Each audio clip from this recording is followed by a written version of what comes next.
आज हमारे पास में डायरेक्ट सेलिंग के रूल्स भी हैं। दुर्भाग्य से बहुत सारी कंपनियां आज भी ऐसी हैं, डायरेक्ट सेलिंग के नाम पे बहुत सही काम नहीं कर रही हैं। कहीं ना कहीं उनमें कुछ इश्यूज हैं। कि उस कंपनी के प्रोडक्ट देखें और ये चेक करें कि अगर डायरेक्ट सेलिंग नहीं होती तब भी क्या ये कंपनी के प्रोडक्ट आप खरीदते। कि एकमात्र ऐसा प्रोफेशन है जहाँ 100% वाइट का काम होता है। पहला प्यार आपका डायरेक्ट सेलिंग है? पहला प्यार और मजबूत प्यार। जो मीम्स बनाती है अपनी व्यूअरशिप के लिए, ट्रेंडिंग टॉपिक है वो उठा लेते हैं, करते हैं। कहते हैं ना, जिनके खुद के घर शीशों के हों कम से कम वो तो पत्थर ना फेंके। दिल्ली की सीएम डायरेक्ट सेलिंग के बारे में अच्छी बात बोलती है, पूरा दुनिया डायरेक्ट सेलिंग के बारे में अच्छा बात बोलता है। कुछ लोग कहेंगे सोनू शर्मा भी आजकल बहुत सारी चीजें प्रमोट कर रहे हैं। बैटिंग ऐप अपने चरम पर पहुंच के बर्बाद हो गए, खत्म हो गए, हमें नहीं खरीद सके। इस बात का प्राउड है। दोस्तों नमस्कार, आदाब, सत श्री अकाल। नए एपिसोड में आप सबका बहुत बहुत स्वागत है। आप सबकी भारी डिमांड रहती है कि आप उन लोगों से, स्पेशली जिनसे आप बहुत ज़्यादा प्रभावित हैं, उनको दोबारा फिर बुलाया जाए। और आपकी इसी आज्ञा का पालन करते हुए हमने बड़े प्रयास किए, बड़े फॉलोअप किए और फाइनली हम एक ऐसी बड़ी पर्सनैलिटी को आज आपके सामने लेके आए हैं। जी हाँ, ये मिलकर स्वागत करें। आज हमारे मेहमान हैं प्रेरक, वक्ता, लेखक और डायरेक्ट सेलिंग इंडस्ट्री में जिन्होंने अलग तरह के झंडे गाड़े हैं, सोनू शर्मा जी। बहुत बहुत स्वागत है सर एक बार फिर। बहुत बहुत धन्यवाद व्हाट्सएप बुलाने के लिए। हमारे अभी तक कितने एपिसोड हो गए होंगे सर? लगभग 370। ठीक। और उसमें 370 में सबसे ज़्यादा व्यूअरशिप वाला जो एपिसोड है वो आपका है। अरे अरे अरे भाई, ये तो आपकी कृपा है। अरे आपकी कृपा है सर, आप जैसे लोगों से हमारी दुकान चल रही है। नहीं, चैनल चल रहा है, म्यूचुअल होता है। और वो एपिसोड था जिसमें मैंने आपसे प्रश्न पूछा था कि अगर कोई व्यक्ति ये चाहे कि मैंने सोनू शर्मा जैसा बनना है, सोनू शर्मा बनना है, क्या करूं? अच्छा, हाँ। तो उसका टाइटल भी हमने ये दिया था कि सोनू शर्मा कैसे बने। तो वो हमारा अब तक का बेस्ट व्यूइंग एपिसोड है। 1 मिलियन के आसपास पहुंचने वाला। पूरे चैनल का मतलब मेन एपिसोड, रील तो थोड़ी गई होंगी कई मिलियंस में भी, लेकिन पूरा जो एपिसोड है, आप हमेशा हर जगह नंबर 1 रहते हैं सर। अरे वो कहता है, जा पे कृपा राम की होई ता पे कृपा करे सब कोई। ग्रेट सर, वंडरफुल सर, बहुत बहुत धन्यवाद आपका। पिछली बार हमने बुक के बारे में बातचीत की थी। अद्भुत किताब है और मुझे लग रहा है कि अब तक तो ये किताब लाखों लोगों की ज़िंदगी बदल चुकी होंगी। आपके पास में भी रिस्पॉन्स आ रहे होंगे। अरे सर, मैं बता नहीं सकता आपको कि ऐसे ऐसे लोगों ने मुझे मेल करी है, ऐसे ऐसे लोगों ने मुझे मैसेजेस करे हैं जिनको मैं मतलब सोचता था कि कभी मैं इनसे मिलूंगा कि नहीं मिलूंगा। उन्होंने वो किताब बाय करी और इतने प्यार भरे संदेश हैं, इतने मार्मिक संदेश हैं, और उनका जो प्रेज़ है ना, जो शब्द उन्होंने यूज़ किए हैं, मुझे लगता है वो 1000, 2000, 5000 करोड़ के बराबर की वैल्यू के वो खत हैं जो मेरे पास आए हैं पिछले 1-1.5 महीने के अंदर। और मतलब मैं नाम तो लूँगा, थोड़ा सा अच्छा नहीं लगेगा प्लीज़, लेकिन देश के कुछ प्रतिष्ठित लोग जो ब्यूरोक्रेसी में बहुत अच्छा नाम है जिनका, कुछ पॉलिटिक्स में जिनका बहुत अच्छा नाम है, कुछ आपके फिल्म स्टार जो बहुत अच्छे चमकते हुए सितारे जिसको आप बोलते हैं, वो डायरेक्ट सेलिंग के बहुत दिग्गज लोग आज की डेट में जो डायरेक्ट सेलिंग बहुत अच्छा कर रहे हैं, वो मतलब हर फील्ड के लोगों के पास मेरे पास कुछ लोगों ने मुझे बड़े अच्छे अच्छे सुंदर मैसेज किए, मेल्स किए, और किताब को जो उनको सबसे अच्छा लगा उसको मार्क करके उसकी फ़ोटो खींच के मुझे भेजी है कि सर कमाल कर दिया, ये एक लाइन ही बहुत है, पूरे जीवन की हमारी सारी ट्रेनिंग पे भारी है। तो सूची में एक नाम और ऐड कर लो सर आप, सुरेंद्र वत्स। अरे आपने अभी तक मेल नहीं किया ना। अद्भुत, वास्तव में बहुत अद्भुत किताब है। और जब मेरा अनुभव क्या है सोनू सर, अगर हम 20-25 किताबें पढ़ते हैं ना, तो हर किताब से लर्निंग तो होती है, लेकिन एक आध किताब ऐसी ज़बरदस्त निकलती है, ऐसा लगता है कि यार इसको तो है ना ज़िंदगी में संभालो बस आप, छाप तो ये छोड़ जाती है। हाँ, ये उन किताबों में से एक है। जैसे मैं अगर बात करूं तो बड़ी सोच का बड़ा जादू, वो एक ऐसी किताब मेरी ज़िंदगी में आई। अपने भीतर छुपे लीडर को कैसे जगाएं, जॉन सी मैक्सवेल की वो किताब। एटॉमिक हैबिट्स, ये सब इंग्लिश की किताबें हैं, हाँ, जो हिंदी में कन्वर्ट हुई। मैं आपको बता दूं कि मेरे पब्लिशर मेरे पास आए 1 महीने के बाद, जब हम लोग नंबर 1 रैंक किए, तो उन्होंने मुझे उसका फ़ोटो दिखाया। जब अमेज़ॉन पे नंबर 1 रैंक करते हैं तो एक बड़ा अच्छा फ़ोटो सा आता है, तो उसमें नंबर 2 पे थी एटॉमिक हैबिट्स। तो मैंने बोला यार ये क्या हो गया। मतलब जेम्स क्लियर की किताब को आप नंबर 2 पे अगर खिसका सको, तो मतलब अपने आप में ये अद्भुत है। मतलब अगर आप स्टीवन आर कवी को पीछे कर सको, मतलब वो हमसे कहीं गुना अच्छे राइटर होंगे, इसमें तो कोई शक ही नहीं है। अगर स्टीवन आर कवी की किताब आप, लेकिन उनको इतना समय भी हो गया करते हुए, फिर भी वो नंबर 1 नंबर 2 पे ही स्टैंड करती हैं, कभी भी आप चले जाएं वो वहीं दिखाई देंगी। लेकिन बावजूद इसके अगर आप स्टीवन आर कवी की 7 हैबिट्स को आप पीछे कर सकें, आप साइमन सिनेक की किताब को वाई को पीछे कर सकें, और आप और दिग्गज लोगों की किताबों को पीछे करके हिंदी की किताब को आप नंबर 1 पे ले जाएं, तो अपने आप में ये कोई चमत्कार से कम नहीं है। ये इंसान के हाथ की चीज़ें नहीं है, ये बिल्कुल ऐसा है कि जहाँ पे कृपा राम की हुई, ये हो ही नहीं सकता। मेरा एक्सपीरियंस भी कहता है सर, अभी तो ये किताब नई नई आई है, समय कितना भी बीत जाए ये किताब कभी पुरानी नहीं होगी, और ये एक लाइफ टाइम वाली जो बुक है वैसे आपने लिखी है। लिखने के लिए एक बार फिर बहुत बहुत शुक्रिया। बहुत इतने प्यार से प्रेज आप कर रहे हैं ना, दिल की गहराई से आप बात बोल रहे हैं, और उसका बहुत बहुत धन्यवाद। Thank you sir. आज हम थोड़ा सा डायरेक्ट सेलिंग स्पेसिफिक जी बात करते हैं। पहला प्यार आपका डायरेक्ट सेलिंग है? पहला प्यार और मजबूत प्यार। अभी भी मैं चाहता हूं कि हिंदुस्तान का हर लड़का लड़की जो स्कूल से निकलते हैं, 12वीं पास करते हैं, वो 3 से 4 साल डायरेक्ट सेलिंग ज़रूर करें। और इसको मद्देनज़र रखते हुए मैं आपको बता देता हूं कि हमने अभी डायरेक्ट सेलिंग का कोर्स भी लॉन्च किया, जो हमने बहुत अवेटेड था हमारा, और वो अफ़ीम की तरह बिका है, जैसे अफ़ीम बिकती है इस कुछ जगह पे। मुझे वैसे पता नहीं ये एग्जांपल देना नहीं चाहिए, लेकिन वो अफ़ीम जैसे बिकती साइड इफेक्ट तो नहीं जैसे अफ़ीम के रहते हैं? कुछ बहुत साइड इफेक्ट हैं, आप नशे में आ जाएंगे डायरेक्ट सेलिंग को लेकर। आपको डायरेक्ट सेलिंग का ऐसा नशा चढ़ेगा, फिर उतरेगा नहीं, और कुछ दिखेगा ही नहीं, फिर आपको सिर्फ डायरेक्ट सेलिंग दिखेगी। और आपको मालूम चलेगा कि डायरेक्ट सेलिंग में कैसे हमने अपने शुरुआती दिन के संघर्ष से लेकर यहाँ तक का सफ़र तय किया। और वो कोई 15-16 घंटे का रिकॉर्डेड कंटेंट है। 15-16 घंटे बहुत होते हैं बट साहब। क्या है उसमें, किस किस सब्जेक्ट पे बात किया है? उस डायरेक्ट सेलिंग में आप जो सोच सकते हैं वो सब है उसके अंदर। अच्छा, शुरुआत से लेकर लीडरशिप तक सब कुछ आपको मिलेगा उसके अंदर। वो कोई 15-16 घंटे का कंटेंट है, वो रिकॉर्डेड कंटेंट है, जो कि अवेटेड था। मेरी टीम मुझे बहुत बोलती थी बहुत सालों से, अरे आप नहीं बनाओगे तो कौन बनाएगा फिर, है ना, और क्यों नहीं बनाते आप? तो मैंने बोला इतना टाइम किसके पास है, 15-16 घंटे कैमरे के सामने खड़े रहेंगे। तो समहाउ वो मैनेज हो गया, वो रिकॉर्ड हो गया, और वो हमने लाइव किया आज से कोई 3-4 महीने 5 महीने पहले। और करीब करीब उसको अभी मेरे हिसाब से कोई 8,000 के आसपास लोगों ने ख़रीदा है। मेरे पास जो डेटा है सर, 8,000-8,200 के आसपास लोग उसको ऑलरेडी ले चुके हैं, जो अलग अलग कंपनीज के डायरेक्ट सेलर्स होंगे। और वो इतना अच्छा उसका रिस्पांस है, मतलब जितना अच्छा किताब का रिस्पांस है ना, आप समझ लो कि किताब के रिस्पांस को वो टक्कर देने वाला कोर्स है। क्योंकि हम प्रोडक्ट तो डायरेक्ट सेलिंग के ही हैं, हम कहीं भी चले जाएं हमारी छाप डायरेक्ट सेलिंग की ही, मतलब अगर कभी डायरेक्ट सेलिंग पे उंगली उठेगी तो हम पे सबसे पहले उठती है। आपको पकड़ते हैं हाँ, जाने अनजाने वाले भी डायरेक्ट सेलिंग वाला है। हाँ, ये डायरेक्ट सेलिंग वाला है, ये मेंबर बनाता है।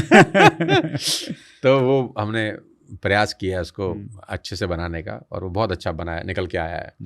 और लोग अगर उसको पढ़ें देखें तो उनको डायरेक्ट सेलिंग के बारे में एक अच्छी जानकारी मिल जाती है। That's great sir. जैसे आपने बोला कि डायरेक्ट सेलिंग को इस प्रकार से डिज़ाइन किया है कि बच्चों को हमें जरूर करवाना चाहिए, हर 3 से 4 साल को उसको करना ही चाहिए, चाहे वो कामयाब हो चाहे ना हो। जैसे यूपीएससी होता है ना जी, यूपीएससी की जो पढ़ाई है ना, जैसे 1,000 बच्चे सेलेक्ट होते हैं यूपीएससी में हर साल, लेकिन लाखों लोग एग्जाम देते हैं। तो बाकी जो लोग सेलेक्ट नहीं होते हैं ना, वो इतने खतरनाक हो जाते हैं कि जिंदगी में मार नहीं खाते। तो यूपीएससी कर लेना चाहिए जैसे आदमी को ना। मैं बोलता हूँ कि कहता यार 1,000 ही तो सीट हैं, नंबर तो 1,000 लोगों का आएगा। अरे मैंने कहा तुम 1,000 को छोड़ दो, तुम्हारा नंबर नहीं आएगा, मैं मान लेता हूँ, लेकिन वो जो 2 से 3 साल यूपीएससी की पढ़ाई होगी ना यार, राइट, वो तुमको इस दुनिया में इतना अलग कर देगी कि तुम सोच नहीं सकते। सेम डायरेक्ट सेलिंग का है। नहीं होगे ना कामयाब, मैं मान लेता हूँ, 2% लोग कामयाब होते हैं, तुम 98% में हो, मैं ये भी मान लेता हूँ। लेकिन ये 98% लोग अगर ईमानदारी से 2.5 से 3 साल किसी अच्छे ऑर्गेनाइजेशन के साथ लगा दें तो ज़िंदगी में कभी मार नहीं खाते। ये ऑक्सफोर्ड का 10 MBA है ना, इज इक्वल टू 3 से 4 साल ऑफ अच्छी कंपनी के डायरेक्ट सेलिंग। हमारे शो में विवेक बिंद्रा जी आए थे, तो उन्होंने बोला था कि मेरी दिली इच्छा है कि मैं अपने बच्चे को जब बड़े होंगे उनको डायरेक्ट सेलिंग जरूर करवाऊँ, बाकी ज़िंदगी में वो कुछ भी करें। तो एक तरफ तो ये व्यू है डायरेक्ट सेलिंग को लेके, जो डायरेक्ट सेलिंग को थोड़ा, आपने तो डायरेक्ट सेलिंग को जिया है, विवेक बिंद्रा जी डायरेक्ट सेलिंग के बारे में जानते हैं, लेकिन जो लोग डायरेक्ट सेलिंग को ऊपर से देखते हैं वो डायरेक्ट सेलिंग पे मीम बनाते हैं। बड़े सारे मीम बनते हैं, मैं तो देखता रहता हूँ। देखो मुझे कोई तकलीफ़ नहीं है, मैं एक बार और भी कहीं बोल कर आया हूँ, मैं आपके चैनल पे भी बोल देता हूँ, मुझे किसी मीम से तकलीफ़ नहीं है, हंसी उड़ाने से भी मुझे कोई तकलीफ़ नहीं है, लेकिन बिलो द बेल्ट नहीं मारना। हर चीज़ की एक मर्यादा होती है। किसी का मजाक उड़ा देना बहुत आसान काम होता है, किसी की प्रतिष्ठा पे सवाल उठा देना बहुत आसान होता है, इसमें लगता कुछ नहीं है। तारीफ़ करने में मेहनत लगती है, किसी की सच्चे मायने में तारीफ़ करने में बहुत मेहनत लगती है। जितने लोग डायरेक्ट सेलिंग का मजाक उड़ाते हैं, वो मजाक वाले वीडियो बनाते हैं, वो अच्छा है, वो उनका काम है, मैं उसमें कोई, वो तो बनाए, मैं तो कहता हूँ उसमें कोई तकलीफ़ नहीं है, लेकिन बिलो द बेल्ट मत मारिए किसी को, एक मर्यादा रखिए। और अगर आप 10 लोगों के बारे में ख़राब बात बोलते हैं तो किसी एक आदमी के बारे में अच्छी बात भी बोल दीजिए, किसी ने तो अच्छा भी किया होगा ना। मैं एक ही पहलू मत दिखाइए फिर। भाई मान लेते हैं कि 4 लोग, वो तो एक्चुअली उनका तो काम है सर, एंटरटेनिंग इंडस्ट्री है वो, तो मतलब जरूरी नहीं कि वो दूसरा पक्ष दिखाएं। लेकिन यहाँ मेरा सवाल ये, एक तो जमात होगी वो जो मीम्स बनाती है अपनी व्यूअरशिप के लिए, ट्रेंडिंग टॉपिक है वो उठा लेते हैं, करते हैं। दूसरे जो लोग डायरेक्ट सेलिंग से जुड़े हुए, स्पेशली यूथ, वो सोशल मीडिया पे बहुत एक्टिव है, उसको कहीं कोई मीम दिख गया, कुछ वैसा दिख गया, तो उनका कॉन्फिडेंस थोड़ा लूज हो जाता है। बिल्कुल होता है। उनको क्या कहना चाहेंगे? देखो यार, मैं अभी भी, एक एपिसोड हुआ था एक व्यक्ति का, आपको तो पता ही है, आपसे ताल्लुक़ रखते हैं वो, है ना, तो उनके ऊपर पूरे न्यूज़ चैनल ने बम्बार्डमेंट करी। हाँ जी, ठीक है, रवि शर्मा नाम है हाँ, उनका। उनको मैंने भी बुलाया था। रवि शर्मा नाम है ना, अगर हाँ मैं, जी, रवि शर्मा, है ना, तो उनके ऊपर बम्बार्डमेंट कर दी कि ये ऐसा ऐसा बोल रहे हैं, ये कर रहे हैं, वो कर रहे हैं। मुझे नहीं पता वो अपनी जो टेस्टिमोनियल्स दे रहे हैं वो सही है कि गलत है, मैं उसके बारे में नहीं अभी 2 मिनट जाना चाहता। लेकिन मज़े की बात पता है क्या है? मज़े की बात है कि कुछ ऐसे लोग उनके बारे में बोल रहे थे जो अपनी पूरी ज़िंदगी बैटिंग ऐप प्रमोट करते आए हैं।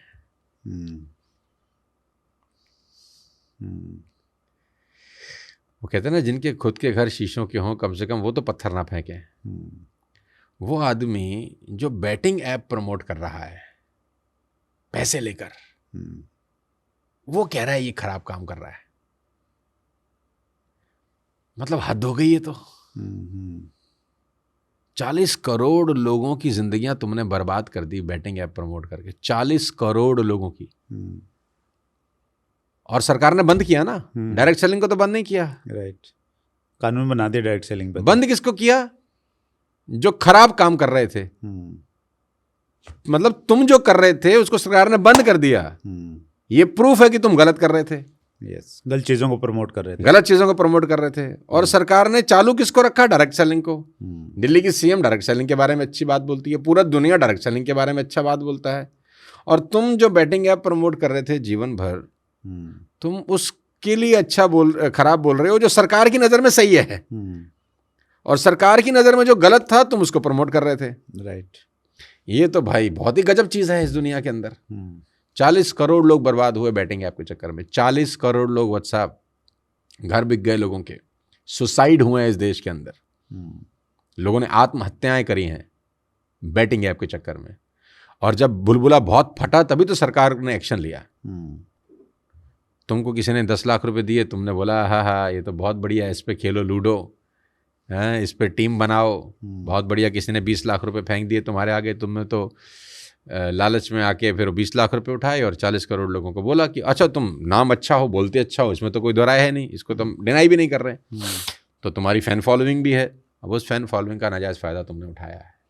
कुछ लोग कहेंगे सोनू शर्मा भी आजकल बहुत सारी चीज़ें प्रमोट कर रहे हैं, सिर का तेल प्रमोट कर रहे हैं। नहीं, सिर का तेल प्रमोट करना एक प्रोडक्ट प्रमोट करना है, वो किसी के पैसे बर्बाद करना नहीं है, वो नुकसान नहीं पहुंचा रहा, किसी को लत लगवाना तो नहीं है। ये जो बैटिंग ऐप्स हैं ये तो आपके पास भी तो आते होंगे ऐसे। अरे भाई, हमने तो टेबल से इतना पैसे छोड़े हैं कि अगर हम उठा लेते तो हमारा पति होते। अच्छा, तो वो डर तो नहीं कहीं सोनू शर्मा जी? 1% भी नहीं है, 1% भी नहीं है। प्राउड है इस बात का कि जिंदगी में ना किया, बैटिंग ऐप अपने चरम पर पहुंच के बर्बाद हो गए, ख़त्म हो गए, हमें नहीं खरीद सके, इस बात का प्राउड है।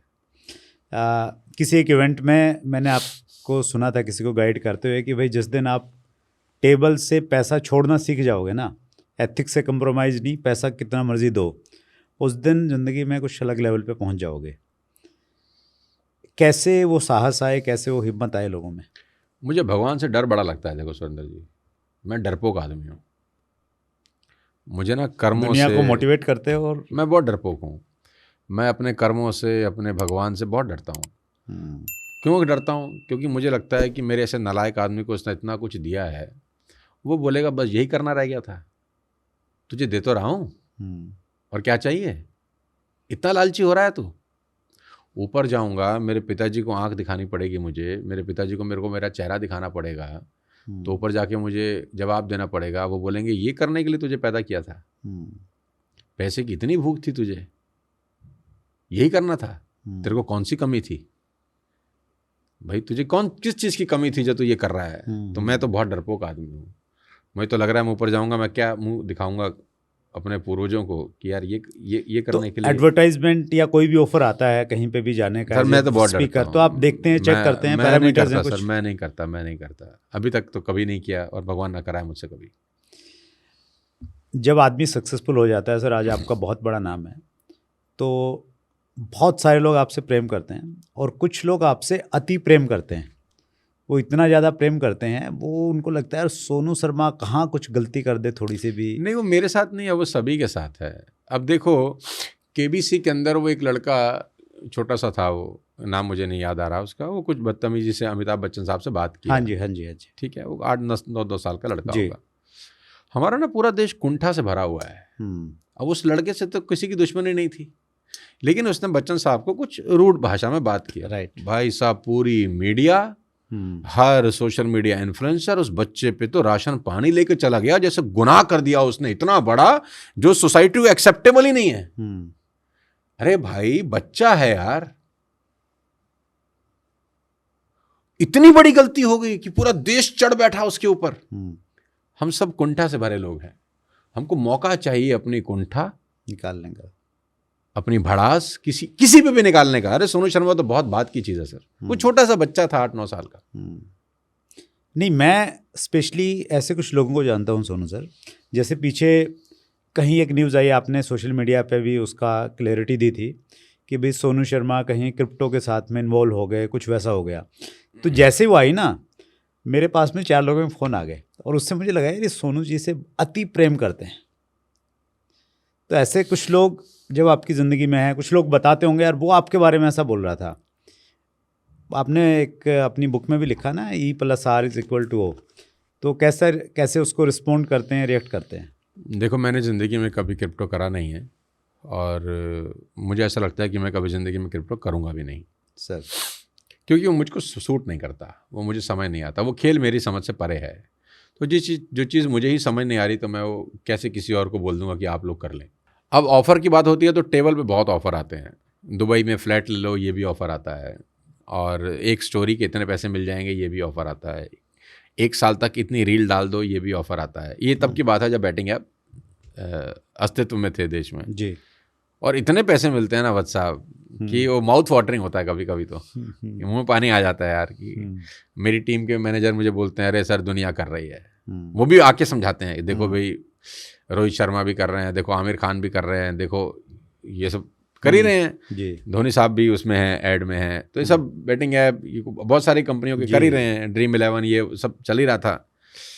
तो इन सबसे बड़े थोड़ी हैं आप, ये भी तो कर रहे हैं। तो मैंने बोला इस मामले में तो इन सबसे बड़ा हूँ यार। क्या बात है, इस मामले में इनसे बड़ा हूँ, नहीं करूँगा भाई। और हमको नहीं खरीद पाओगे तुम, जितना मर्जी दे दो नहीं खरीद पाओगे। और बैटिंग ऐप टॉप पे गए, कलैप्स हो गए, नहीं किया हमने। नहीं किया का मतलब नहीं किया है।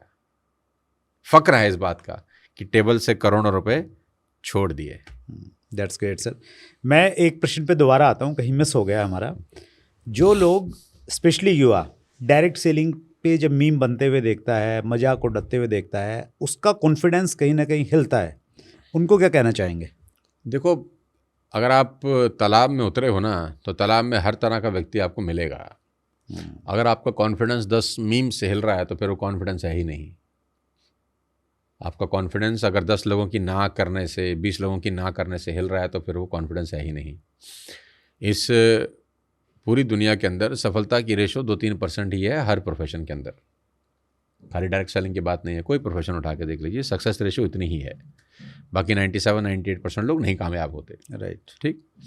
तो 98% लोगों की तो बाढ़ है ही ना, जो नहीं कामयाब हुए किसी भी फील्ड के अंदर, तो अब आपको चूज़ करना है कि आपने 98 को देखना है या उन 2% लोगों को देखना है जो कामयाब हुए हैं।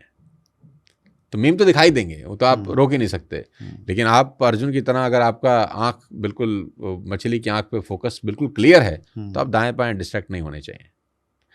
देखो ये मीम मूम लटरम पटरम डिसाइड कर लो कि करना है कि नहीं करना। करना है तो फिर इन सब चीज़ों को छोड़ दो, राइट। कोई नहीं करना तो आज छोड़ दो, राइट।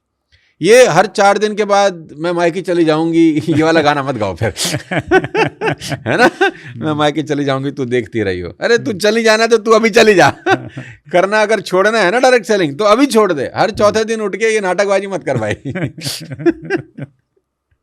आपकी टीम में भी कुछ लोग करते हैं सर? हाँ करते हैं, करते हैं। मैं कोई अछूता थोड़ी हूँ, हर कोई करता है। तो मैं एक ही बात बोलता हूँ, भाई तुम्हें छोड़ना है तो आज छोड़ दो। ये हर महीने के बाद ये रील मत भेजो मुझे, ये मायके चली जाऊंगी वाला ये ढोंग मेरे को मत दिखाओ। एक बड़ा इंपॉर्टेंट प्रश्न है सोनू सर, आज हमारे पास में डायरेक्ट सेलिंग के रूल्स भी हैं, चीज़ें बहुत क्लैरिटी आ गई है, लेकिन उसके बावजूद भी दुर्भाग्य से बहुत सारी कंपनियां आज भी ऐसी हैं डायरेक्ट सेलिंग के नाम पे बहुत सही काम नहीं कर रही हैं, कहीं ना कहीं उनमें कुछ इश्यूज़ हैं। तो एक आम आदमी सही कंपनी का चुनाव कैसे करे? सिंपल तरीका है कि उस कंपनी के प्रोडक्ट देखे और ये चेक करे कि अगर डायरेक्ट सेलिंग नहीं होती तब भी क्या ये कंपनी के प्रोडक्ट आप खरीदते।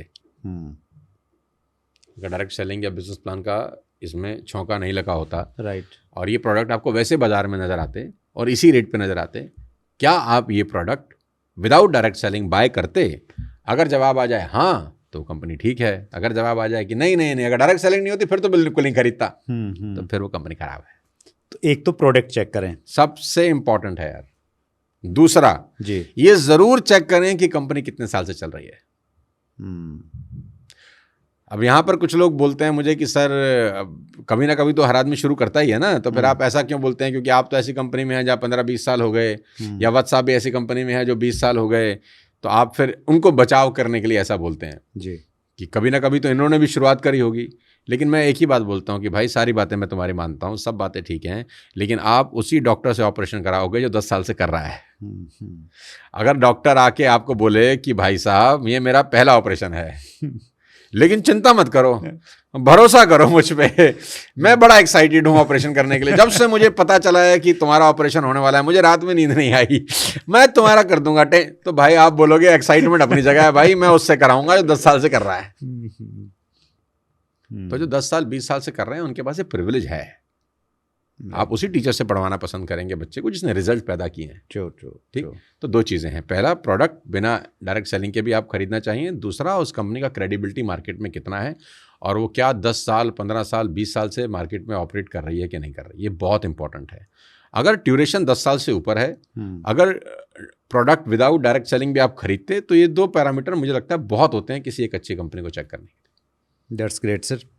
लास्ट क्वेश्चन, आप चूँकि आजकल कॉर्पोरेट्स में बहुत सारी ट्रेनिंग दे रहे हैं, अलग अलग इंडस्ट्री के लोगों से मिलते हैं, डायरेक्ट सेलिंग को दूसरी कॉर्पोरेट से या दूसरी इंडस्ट्री से आप कैसे बेहतर मानते हैं? 2-3 ऐसी विशेषताएं जो डायरेक्ट सेलिंग को अलग बना देती हैं सबसे। यार डायरेक्ट सेलिंग का सबसे अच्छा चीज़ पता है क्या है? यहाँ नए लोगों से मिलने का मौका मिलता है जो बाकी दुनिया में कहीं होता नहीं है। डॉक्टर्स आपकी टीम में काम कर रहे हैं, इंजीनियर्स आपकी टीम में काम कर रहे हैं, एक प्लम्बर आपकी टीम में काम कर रहा है, एक मोची भी आपकी टीम में काम कर रहा है, एक स्कूल का टीचर आपकी टीम में काम कर रहा है, एक हो सकता है कूड़ा बीनने वाला भी आपकी टीम में काम कर रहा है। इतनी डाइवर्स लोगों के साथ बैठने का मौका आपको किसी और प्रोफेशन में मिल ही नहीं सकता। क्या बात है, वेरी ट्रू। उस तरह अब डॉक्टर अगर आपकी टीम में काम कर रहा है तो वो डॉक्टर लॉबी के साथ आपको कनेक्ट कराएगा, लॉयर आपकी टीम में काम कर रहा है तो लॉयर लॉबी के साथ आपको कनेक्ट कराएगा, प्लम्बर आपके साथ काम कर रहा है तो प्लम्बर आएंगे आपके पास, इलेक्ट्रिशियन काम कर रहा है तो इतनी डाइवर्स रिलेशनशिप आपके दुनिया के कौन से बिजनेस में बन सकती है? आप मुझे एक बिजनेस बताओ। Very true, very true. क्योंकि आपने किसी प्लम्बर को जोड़ दिया और वो किसी डॉक्टर की टूटी ठीक करता होगा तो वो डॉक्टर को दिखा देगा, तो प्लम्बर भी डॉक्टर को ला सकता है। और डॉक्टर को जोड़ दिया और डॉक्टर किसी प्लम्बर को देखता है काम करते हुए, डॉक्टर किसी प्लम्बर को रिक्रूट कर सकता है। ऐसा बहुत सारे एग्जांपल्स हैं डायरेक्ट सेलिंग में। तो इतना ये घुचमुच है कि एक डॉक्टर प्लम्बर के पास जा सकता है, एक प्लम्बर डॉक्टर के पास जा सकता है, और विशाल स्काई इज द लिमिट, कहाँ भी आप उड़ सकते हो। और आप भी बैलेंस बना पाते हैं ज़िंदगी में, हर तबके के लोगों से जब मिलते हैं ना, आपको सीखने को मिलता है। हाँ, कि ये लाइफ कैसी है, इनसे कैसे बात करनी Yes, है, उससे कैसे बात करनी है, इससे कैसे बात करनी है, दिमाग खुलता है। आज हम लोग 20-25 साल के बाद क्यों इतने कॉन्फिडेंस से बात कर पाते हैं? क्योंकि हमने इस 20-25 साल में हर तरह के व्यक्ति से बात किया है, हर तरह के सवालों को झेला है। एक ही तरह के सवाल नहीं झेले, हर तरह के सवाल झेले हैं। डॉक्टर का नज़रिया अलग है, लॉयर का नज़रिया अलग है, चार्टर्ड अकाउंटेंट का नज़रिया अलग है, प्लम्बर बेचारे का नज़रिया अलग है, जो मोची है उसका थॉट प्रोसेस बिल्कुल अलग है, सरकारी नौकरी वाले का अलग है, प्राइवेट नौकरी वाले का अलग है, अनएम्प्लॉयड का अलग है, जो जॉइंट फैमिली में रह रहा है उसका नज़रिया अलग है, जो क्या कहते हैं अलग रह रहा है उसका नज़रिया अलग है, जो मैरिड है उसका नज़रिया अलग है, जो अनमैरिड है उसका नज़रिया अलग है। तो ये सब के सब आपको एक ही टेबल पे मिल जाते हैं। ऐसा प्रोफेशन तो है नहीं कहीं और सबसे बढ़िया बात जी, सबको पता होनी चाहिए कि एकमात्र ऐसा प्रोफेशन है जहां 100% वाइट का काम होता है। यस, ये बात कोई नहीं बोलता, मैं बोलता हूं। इस दुनिया का, खास तौर पे हिंदुस्तान का, ये एकमात्र ऐसा प्रोफेशन है जिसमें 100% वाइट काम होता है। किसी प्रोफेशन में नहीं होता, क्योंकि सेंट्रलाइज सर्वर से चलती हैं चीज़ें। आप अगर 100 रुपए की बिल कराओगे तो उसका बिल कटेगा, चाहे आपने कैश दिया हो, कंपनी बिल काटेगी, उस पर टैक्स लगा होगा। और नहीं काटा तो जिसकी डाउनलाइन से वो है वो हो ही नहीं सकता ना, जीना हराम कर देगा। पॉसिबल ही नहीं है। कंपनी के सिस्टम से बिल ही नहीं कट सकता है विदाउट टैक्स। लेकिन आप नॉर्मल दुकान से सामान ले लो, बिना बिल के आपको सामान मिल जाएगा। लाखों रुपए का पर्ची पे चलता है। डायरेक्ट सेलिंग में अगर आपने 100 रुपए की टूथपेस्ट भी खरीदी है ना, तो विदाउट बिल नहीं है वो, पहली बात। दूसरा, आपको चाहे 100 रुपए का इंसेंटिव आए, चाहे 1 करोड़ रुपए का, बिना टीडीएस काटे कोई कंपनी आपको चेक नहीं देती। यानी पैसा लेती है उस पर बिल कटता है, जो पैसा देती है उस पर टैक्स कटता है, 1-1 रुपए का जीएसटी जमा होता है। आप मुझे व्हाट्सएप बताओ, इस पूरे देश में कहां इतना क्रिस्टल क्लियर टैक्सेशन होता है? Very true. हर इंडस्ट्री में कहीं ना कहीं लूपहोल रहते हैं। अरे झोल ही झोल है भाई साहब, झोल ही झोल है। हमारा नाम मुंह ना खुलवाएं आप। झोल ही झोल है। और एक तीसरी चीज़ जो आपने शुरुआत में बोली थी कि जो ये इंडस्ट्री आपको बना देती है जब आप इसमें काम करते हैं, तो अल्टीमेट लर्निंग है पर्सनैलिटी डेवलपमेंट। यार हमारे से ज़्यादा कौन इस बात को समझेगा और सीखेगा? हम तो औसत पढ़ने वाले बच्चे थे स्कूल कॉलेज में, ना पढ़ाई इतनी थी ना कुछ थी। लेकिन आज आप हमें कहीं मर्जी बिठा दीजिए, हम ग्रेसफुल बैठेंगे और बड़ी बात तो नहीं करते, लेकिन छाप छोड़ के ही उठेंगे वहाँ से। और ये डायरेक्ट सेलिंग की वजह से ही है। और कैसे बताएं? चिक चिक के बता रहे हैं। सबसे बड़े टेस्टिमोनियल है। मैं तो कह रहा हूँ, मैं किसी को समझ में ना आए तो मुझे देख ले वो, और खाली ये सोचे इस जैसा लल्लू अगर यहाँ तक पहुँच सकता है तो डायरेक्ट सेलिंग में कितनी ताकत होगी। अद्भुत। और सोनू शर्मा जी पहले क्या थे, कैसे काम करते थे? सोनू सर के जो पहले एपिसोड हैं, स्पेशली सोनू शर्मा कैसे बने, वो एपिसोड वाले देखेंगे तो उससे आपको एक अलग तरह का और मोटिवेशन मिलेगा।